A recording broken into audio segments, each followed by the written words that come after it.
ஈரோடு மாவட்டம் சிங்கிரிப்பாளையம் பகுதியில் கடந்த ஒரு வாரமாக இரவு நேரத்தில் வீடுகளின் மேல் கற்களை வீசி டார்ச்சர் கொடுத்து வந்த மர்ம நபரை பொதுமக்கள் மடக்கி பிடித்து போலீசாரிடம் ஒப்படைத்திருக்கின்றனர். தொடர்ந்து தொல்லை கொடுத்து வந்த மர்ம நபர் சிக்கியது எப்படி?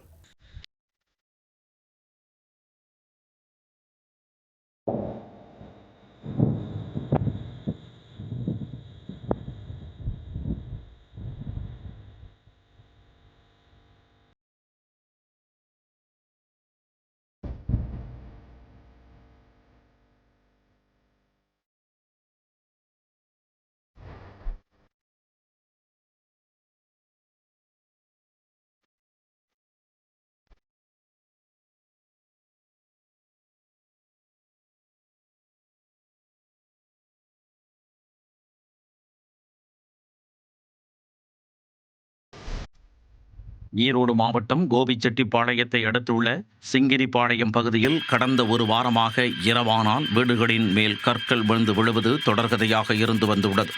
இரவு 11 மணிக்கு மேல் அடையாளம் தெரியாத நபர்கள் வீடுகளின் மேற்கூரை மீது கற்களை சரமாரியாக வீசி வந்துள்ளனர். பொதுமக்களை துன்புறுத்தி ஆழ் மனதில் இன்பம் காணும் மனநிலை கொண்ட அந்த மர்ம நபர்களை பிடிக்க கிராமத்தினர் பல வழிகளில் முயன்று வந்தனர். ஆனால் கல்லெறியும் கும்பலைச் சேர்ந்தவர்கள் இருளுக்குள் ஓடி மறைந்து விடுவதால் அவர்களை பிடிப்பதில் சிரமம் ஏற்பட்டு வந்தது. ஊர் மக்களும் இது குட்டி பிசாசின் வேலை என நம்பி அச்சத்தில் தூங்காமல் விடிய விழித்திருந்தனர். கடந்த ஒரு வார காலமாக இந்த டார்ச்சர் தொடர்ந்து வந்த நிலையில் காலையில் வேலைக்கு செல்வோர் மற்றும் பள்ளி கல்லூரிகளுக்கு செல்வோர் உள்ளிட்டோர் மிகுந்த இன்னலுக்கு ஆளாகி வந்தனர். இந்நிலையில் ஞாயிற்றுக்கிழமை இரவு மீண்டும் அப்பகுதியில் உள்ள வீடுகளின் மேல் கல்லெறிந்து தங்களது கைவரிசையை மர்ம நபர்கள் காட்டி வந்தனர்.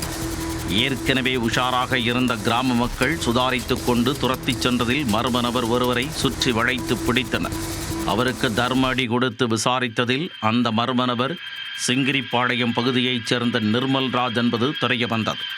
ஒட்டுமொத்த கிராமத்தையும் ஒரு வாரமாக தூங்க விடாமல் தொல்லைப்படுத்தி வந்த அந்த மர்ம நபரை கடத்தூர் காவல் நிலையத்தில் ஒப்படைத்தனர். நிர்மல்ராஜுடன் வேறு யாரெல்லாம் இந்த வேலையில் ஈடுபட்டு வந்துள்ளனர் என்பது குறித்து போலீசார் தொடர்ந்து விசாரித்து வருகின்றனர்.